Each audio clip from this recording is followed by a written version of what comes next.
So all the material that I will be showing to you will be also shared with you. So, and feel free to take photos if you like, and obviously feel free to share it as well. All right, this is a story about Ecosystem School 1.0 and introduction into that one, and some perhaps lessons learned as well. This was done together with Finnish government and Finnish Ministry of Finance, Finland. And this is obviously was quite big experience for us as Vision Factory, which is a small company here providing educational and consultancy services within this field. The content, a little bit about content before we go any further. So my aim is, or my objective is, to introduce the content of the Ecosystem School 1.0 and obviously how it was co-created within participants, because I believe that I'm not saying we did something extraordinary, but we did perhaps something a bit differently. And within this, I will explain you a little bit about why and objective, also how and with whom, and obviously the journey and the phases of the Ecosystem School and tools, some little bit about novelty and impact, and also lessons learned, and then there's a short intro to Vision Factory. Obviously, if you want to learn more about it, as what it was also already mentioned, this was chosen as one of the leading innovations this year by OECD's Observatory of Public Sector Innovation. And you can find it here is the link where you can find the full description of it. So my name is Krista Keranen. I come from Vision Factory. I'm currently here in Finland, about 30 kilometers away from Helsinki, in the countryside, in the middle of the fields. And isn't it so nice that we can just come all over the world together and perhaps learn something new together. And I'm also very happy to answer any of the questions, or have a discussion or even debate about all these things that I'm now just sharing with you.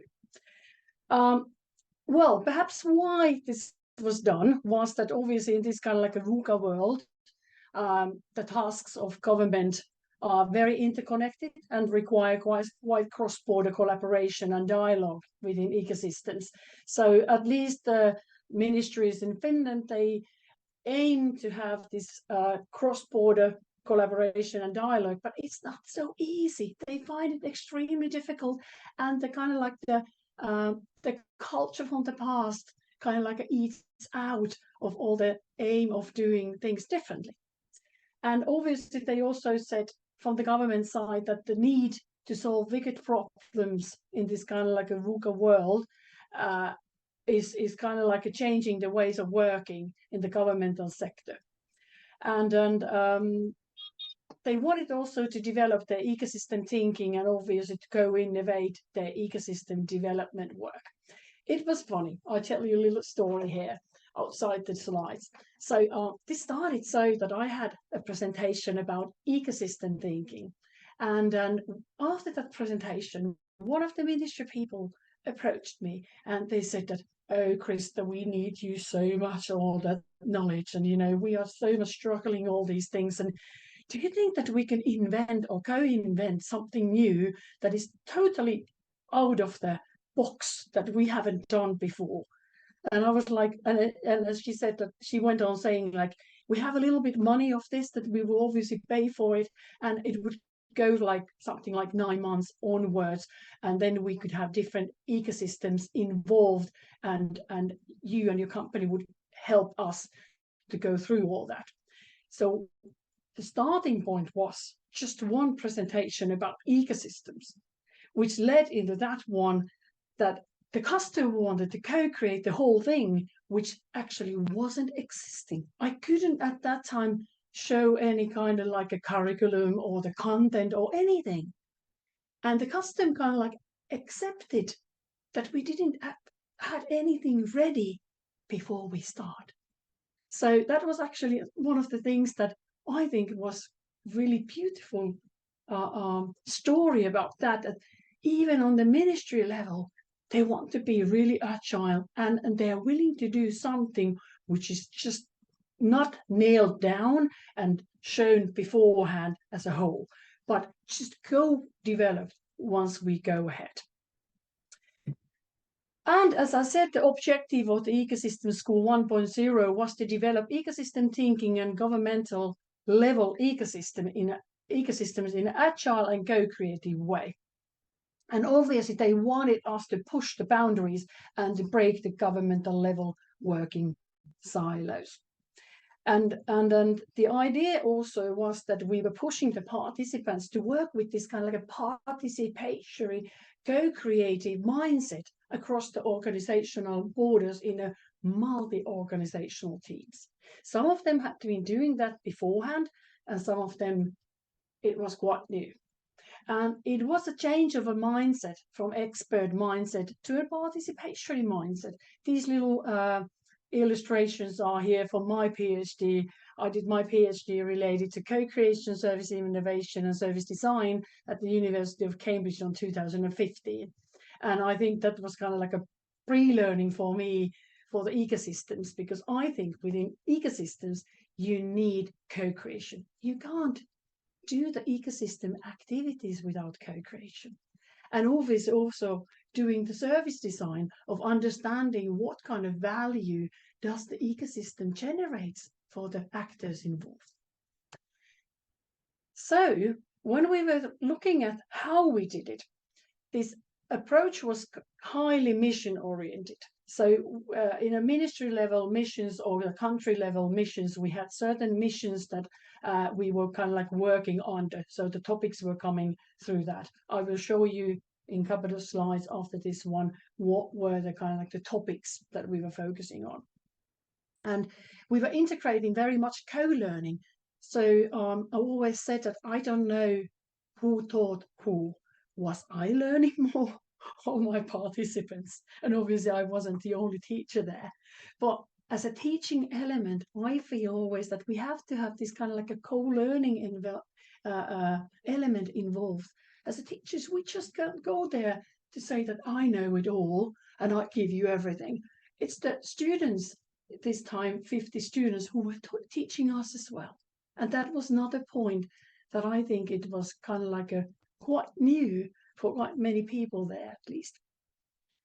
We were using the logic of service design, meaning double diamond model, which I think it's probably quite familiar to most of you, and this kind of like a design sprint type of approaches. So we were thinking that each of our workshops, which we had 7 workshops, 4 hours, were kind of like a design sprint. And then we met once in a month, and in between the workshops, the participants, meaning 11 different kind of ecosystems and 50 persons altogether, the students, were working with their ecosystem development. And we gave them assignments where they had to work of arranging workshops within their ecosystem, collecting kind of like the needs of the ecosystems, framing the value promise and the mission of the ecosystem. So they were developing between those workshops their own ecosystems. And obviously all these ecosystems were a little bit in different levels. Some of them were kind of like older ones, and some of them were just the beginning. And to be honest, one of them decided after the school that there is no ecosystem here. There is something else, which I think is wonderful result also that one group realized that this is actually not an ecosystem. Also, they were doing their assignments within Miro platform, and if we have time, I can show you the Miro platform that we built for these 11 ecosystems, and they were sharing everything among them. So all the other ecosystems saw the development of the others. And then we had this kind of like a mentoring also with the teachers. So each ecosystem had their own personal mentoring sessions between the workshops. So this is how it was done. The stakeholders involved, usually we say that, hey, who are the teachers and who are the students and so on, but we wanted to bring this out also, that what we were trying to do, that we were having a group of researchers. VTT is one of the largest. Okay, there is probably one mic open there. Thank you. So VTT is the largest research center, technical research center in Scandinavia. So we have researchers there who are very much ecosystem focused, and then also us. And we were generating the theory and also kind of like combining the theory behind and sharing obviously all the theory with the students as well. Then we had these government actors and course leaders from this Finnish government and Ministry of Finance, Finland, who were really agile and they were generating their resources. We were always meeting, to be honest, in different places. Every workshop was in different place, in different governmental or one of those ecosystems that were taking a part in their premises. And they were also obviously giving us internal views of the governmental culture. And to be honest, having this kind of like a governmental actors who are agile and open is allowed to do something really innovative. And it takes away this kind of like a thing that you feel that everything needs to be pre-done or pre-decided, because we quite much co-created the whole thing together with them and the students as well. Always asking the needs or kind of like digging out the needs of the students before even planning the next workshop. We were obviously, it wasn't just me, there were a couple of my colleagues. We were actually 4 involved into this one as being teachers here and turning this theoretical knowledge into practical tools. For example, we created 11 different canvases that these ecosystems were working with. And then obviously we had those 11 ecosystems, including 50 ecosystem actors from different governmental and public sectors. Here are the themes, and when I said this is quite mission-oriented, here were the 11 ecosystems involved. So one of the themes was sustainability, and as you can see, there was this Ministry of Agriculture and Forestry in Finland and their ecosystem. There was this kind of like a Senate properties, which is actually owning all the ministry level and public level properties in Finland. So 8,700 properties in Finland. There was this Association of Finnish Municipalities, so the top level association of all Finnish municipalities. There was one university who was creating circular economy living lab. Then we had this children and young people there, team 2. There was this prison and probation service in Finland, meaning throughout the Finland. And then we had this ITLA, Children's Foundation, who is taking through the kind of like the perspective how children's well-being and educational thing throughout the Finland as well. We had the data team, and that was the Statistics Finland, so meaning again covering the whole Finland. And then then Kehä Center is something that is explained in the next slide if you want to go through, but that's also something that is our social care services provided to all Finland, people in Finland. And some other themes as well, Finland's largest pension provider, so they were working with well-being and with changing working life. And then also Finnish Institute for Health and Welfare. And then there was one of the innovation centers from Helsinki. So as you can see, these ecosystems, or at least these 50 people involved in these teams, were quite influential in a way. And we got to leverage the thing which would go throughout the Finland.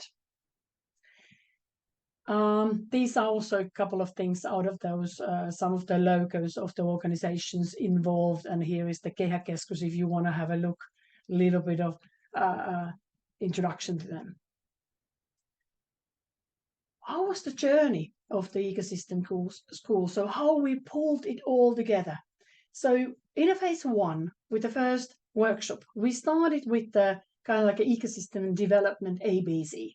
So we gave the full picture of that what does it mean when you develop your ecosystems? What do you need to be ready for? Obviously, we didn't know everything. From there, we went to phase 2 for the second workshop. there we had this ecosystem mindset ABC, because we quite quickly learned out, and this is obviously based on theory and my previous learning as well, that if we have this expert mindset and we go there to say that, hey, we have an ecosystem and I want to give something to you, but I'm not willing to take anything, or I don't need anything.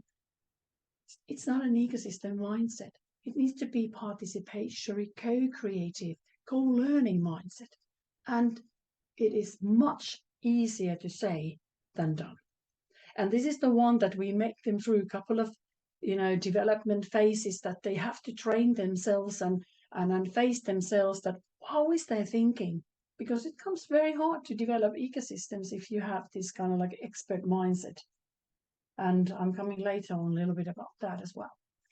Then the phase 3 was co-creation and service design in ecosystems. So we try to teach them that how you can use service design tools for designing your ecosystems, how you can learn more from the needs of the actors within the ecosystems or your ecosystem, and how you can co-create with them. Not to go again, everything is pre-made, pre-done in silos and based on experts' mindset, rather that the ecosystem and its value generated is co-created within the ecosystem actors. Again, this was not so easy. People say that yes, we do, but then in practice, we don't so much. We want to kind of like do everything beforehand, not us as perhaps innovators, but think about ministry level people, for example, and other organizations as well. Then phase 4, we brought them some tools supporting ecosystem development. This was also so that we brought them kind of like a broader toolkits and so on, that they could choose things from and use for their ecosystem development, so that they didn't have to design everything by themselves. Phase 5, we dig into ecosystem KPIs, how to measure the value which is created within the ecosystem. And we created this kind of like a KPI map, where there are kind of like a most common KPIs that could be used. And we definitely co-created it, not so that we were telling as a teachers, but they had to start to create a KPI map for their own ecosystem. And then we combined all those 11 KPI maps, and we generated one. Phase 6, we were having this kind of like a workshop planning and facilitation, and you might think that, hey, what does it do there? And it kind of like they started to say to us in April, May that, we're quite scared of having this kind of like a workshop thinking and facilitation. We are not used to do that. We are used to go to the meetings and sit around round table and give speeches and say a word here and there. But facilitation and workshop planning and doing really co-creative workshops, that sounds a bit of challenging. So we gave them tools and helped them to understand what do you need to do when you do really professional workshop planning and facilitation. And then the final one was kind of like a synopsis.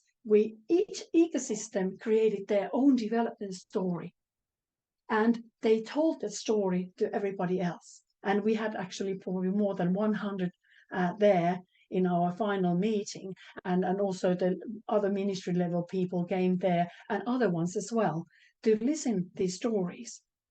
And now these stories are also publicly generated, so everybody can read them, but they are in Finnish. And what we did after this, when we understood that what kind of journey could be done, our customer from the ministry also ordered us a new service. They wanted us to create this like an ecosystem platform, which name is Living in Ecosystems, and it was opened last November. So now we have all these 11 elements generated digitally with all the canvases, little videos, and all the instructions. So anybody in Finland can take that platform and start to develop their own ecosystems. And obviously this green little spot is here that they were working with their ecosystem development assignments in Miro platform, and they were having group mentoring as well between every phase. Hey, there is one missing, but it was there as well. Then if we look through, when I said about tools and service design, this is the double diamond model. And we have been actually developing, based on the double diamond model, we have been developing this kind of approach where there is a problem space, there is a solution space, but from the ecosystem perspective. So first you have to know ecosystem actors, their challenges and needs. And we have created canvases for that. And obviously through every phase that we go through, there is a set of canvases that help you to support and open the questions that you have to find the answers in order to go through kind of like not thoroughly, but more nicely. And then obviously solution space, there is a developed ecosystem mission, value promise, activities, and a model. And then you finally perhaps are ready to finalize it and deliver or get your ecosystem into practice. It doesn't mean that it doesn't mean that your ecosystem is just fully stuffed before we have done that. For example, yesterday I've been having a workshop where I was leading it, and we have already started ecosystem where we have ecosystem activities already running up. But meanwhile we do that, we started to develop the ecosystem itself as well. So they can go kind of like interconnectedly. I'm not going to go through the platform, but there's a link to the platform where I'm very happy. As a small company, we did all the illustrations, and we really designed the whole platform. And there are the stories, and there is the ecosystem development pain points and ecosystem development strengths and everything. And obviously from your perspective, which it's not nice, but it's all in Finnish, but perhaps you can skim it through. And if you feel that you're interested of some of the things, I could just contact me, and I'm happy to open it up a bit more. Well, the results and impact.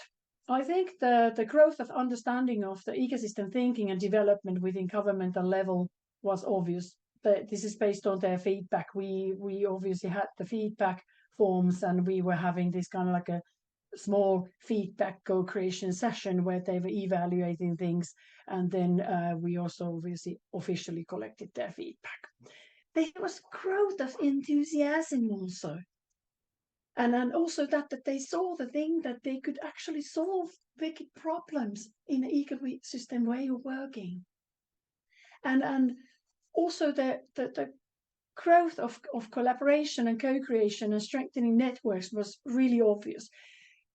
Think about these 11 ecosystems. They arranged more than 50 events themselves. Meanwhile, they were in school, and workshops and stakeholder group discussions, and more than 100 public statements and new RDI projects. So they were really having lots of activities, which we kind of like pushed them to go through in order to learn from them and then develop their ecosystem.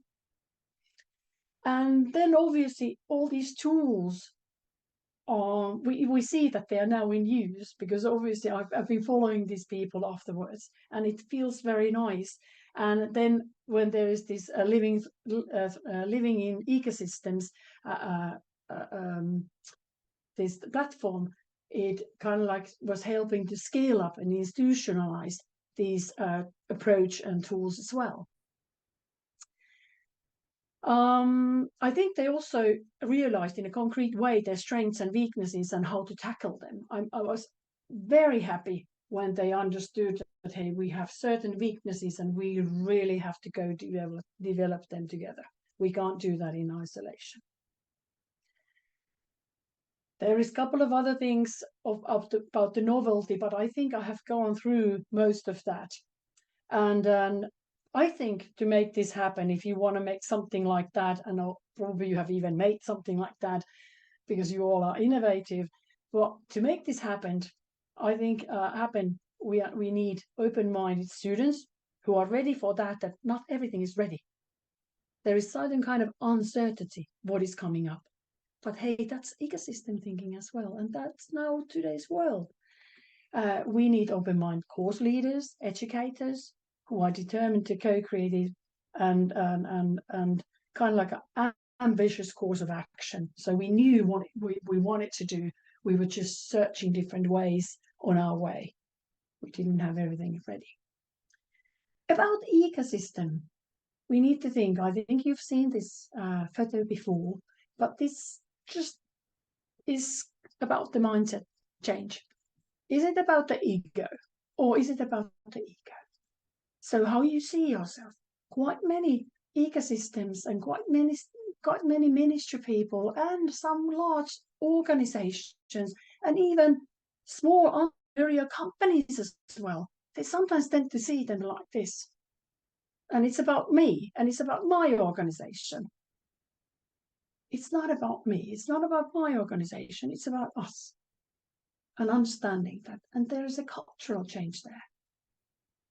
And there is also a cultural change there that I've seen now developing lots of different ecosystems that we always tend to think about. I want to establish an ecosystem now. This is an important thing. But what about how is our ecosystem and the other ecosystems? So if we think that we are just one of these, what about the others? Do we need a new ecosystem or do we need just new network which is working under the larger ecosystem? Think about that when you want to establish your ecosystem. Is there other ones already working on? Can you join them? Or do you want to have one new competitive one to the other ones? Think about it.